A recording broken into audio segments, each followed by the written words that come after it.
Assalamualaikum warahmatullahi wabarakatuh.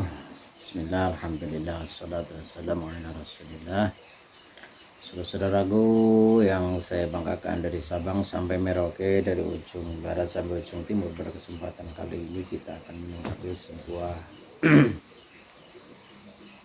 fenomena perkembangan zaman di 2025, masih tentang dengan berkaitan klan-klan Ba'alawi yang memang nasabnya ini masih dalam pembahasan. Dalam kenyataan yaitu merapatnya si Tengku Kori ke klan Ba'alawi sekarang ya. Berarti ini menunjukkan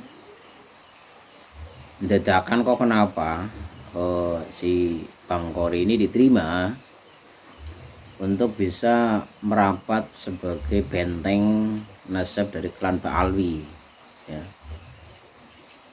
Dari situ saja ini menunjukkan bahwa mereka sedang menunggu orang-orang yang mereka katakan taubat ya,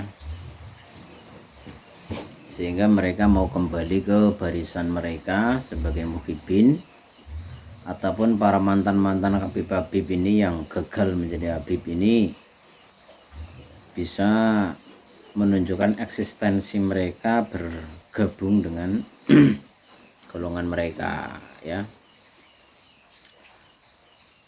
Jadi kita fair-fair saja ya kalau melihat perkembangan seperti itu. Nyatanya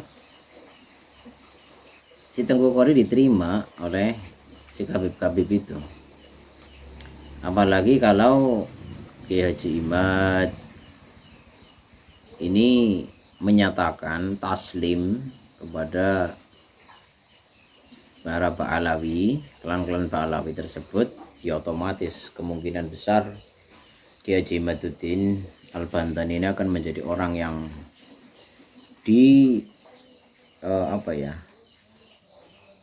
didewa-dewakan oleh para habib-habib. Karena apa? Karena taubat ya, taubat, benar-benar taubat. Karena kita tahu dan semua paham Kiai Haji Imaduddin Al-Bantani ini dulu beliau adalah mantan dari anggota sekaligus pimpinan FPI itu kan.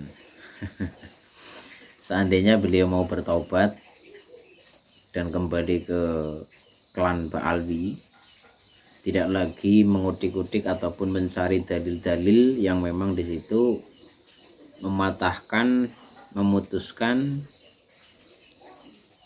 ditemukannya tidak tersambung nasab habib-habib di Indonesia yang mengaku sebagai keturunan Rasulullah ini. Dalam kenyataan tidak ditemukan data-data yang valid yang menyambungkan nasab mereka ke Rasulullah Shallallahu Alaihi Wasallam. Dan menurut Kiai Jimat memang ya mereka hanya sebatas mengklaim bahwa nasab mereka ini adalah sahih gitu kan. Terus Gus Abbas juga ya kita pun tahu Gus Abbas pernah dikatakan oleh para habib-habib bahwa Gus Abbas ini mengaku-ngaku sebagai habib gitu kan, mengaku-ngaku sebagai habib. Kalaupun ada pertimbangan tersendiri dari beliau-beliau yang mengkaji ataupun mendakwahkan tentang keilmuan nasab Rasulullah SAW, yang berusaha keras, berjuang dengan sepenuh hati, sepenuh jiwa raga, tanpa rasa takut, tanpa rasa khawatir mereka akan dijauhi oleh habib-habib yang merasa mulia, ya tentunya mereka akan menjadi dewa akan diakui sebagai saudara dari sisi paman gitu kan, karena Gus Ayah Gus Abbas jadi kan min dzurriyyati Syarif Hidayatullah gitu kan. Dan Kanjeng Syarif Hidayatullah ini diklaim oleh sebagian klan Ba'alwi adalah nasabnya melalui jalur Ubaidillah. Namun setelah kita mencoba untuk mencari informasi dari saudara-saudara kami yang ada di Cirebon, ternyata memang nasab Kanjeng Syekh Syarif Hidayatullah itu tidak ditemukan data melalui jalur-jalur manuskrip-manuskrip tua, catatan-catatan sepuh tersambungnya lewat Ubaidillah. Berarti di sini ada indikasi keterlibatan para oknum-oknum orang-orang yang menginginkan eksistensi mereka diakui oleh para keturunan-keturunan Wali Songo. Namun dalam kenyataan cerita-cerita yang kami terima dari saudara-saudara kami dari wilayah Jawa Barat ataupun beberapa orang saudara-saudara kami yang masih mempunyai jalur ke Syarif Hidayatullah ini mengungkapkan cerita yang menyesakkan, bercerita dengan apa ya, perilaku para oknum-oknum klan-klan Ba'alwi yang begitu menyakitkan bagi para keturunan-keturunan Wali Songo. Terkhusus ini Kanjeng Syekh Syarif Hidayatullah ya. Menyakitkan ya. Betapa ini cerita yang saya terima ya. Bisa dikonfirmasi karena yang bercerita dengan saya ini masih hidup ya.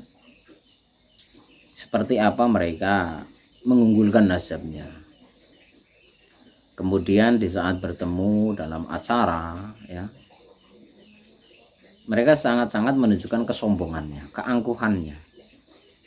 Setiap bertemu dengan klan mereka, yang dikatakan, yang diucapkan ya salam cipika-cipiki, kemudian antum min aina,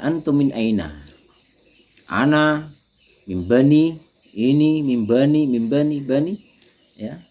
Masya Allah. Begitu mereka bangganya dengan nasabnya. Namun di saat mereka bersalaman ya, bertemu dengan keturunan Wali Songo yang mereka sebut Azmat Kham ya, nadanya dalam mengucapannya ini memang tidak mengenakan. Ini yang saya terima ya. Dengan sedikit saya tiru-tirukan, itu antum min aina, ana min Azmat Khan, itu ya. Ana min bani kiai, oh antum min Azmat Khan, Masya Allah. Itu saja sudah ya.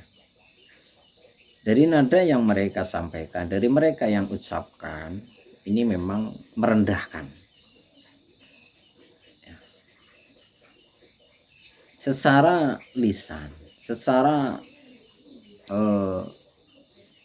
gestur tubuh, mimik ucapan mereka sudah terbaca betapa mereka tidak suka apabila ada keturunan-keturunan para kiai Nusantara ini menyebutkan nasab-nasab mereka di depan mereka. Maka klan-klan Ba'alwi ini kompak ya. Tidak pernah menyebut kiai Nusantara ini sebagai keturunan-keturunan min aulia yang begitu mulia. Ini kenyataan, cerita nyata yang saya terima dari saudara-saudara kami Untuk itu semoga kita berharap ya, kita berharap kalau memang para kabib-kabib ini masih ingin untuk hidup bersama dengan rukun, dengan guyub, tentunya harus merubah sikap cara hidup di Nusantara. Ikuti tradisi-tradisi di Nusantara, bukan malah kalian itu merubah tradisi yang sudah berjalan ribuan tahun di Nusantara, yang sudah diislamisasi, dirubah oleh Wali Songo. Gitu ya. Untuk kabib-kabib semoga diberikan kesadaran. Kalau memang Anda sadar berarti hati Anda terbuka dengan hidayah Allah. Namun apabila hati Anda masih bersikeras membanggakan nasab Anda, na'udzubillah, berarti apa? Bisa dikatakan hati Anda kerasnya melebihi batu dan karet. Na'udzubillah, na'udzubillah. Semoga Allah Subhanahu wa taala selalu memberikan hidayah taufik ma'unah kepada kita semua. Pada para mukibin, semoga diberikan jalan terang untuk bisa menerima sebuah kajian yang ilmiah. Ihdinas siratal mustaqim. Wassalamualaikum warahmatullahi wabarakatuh.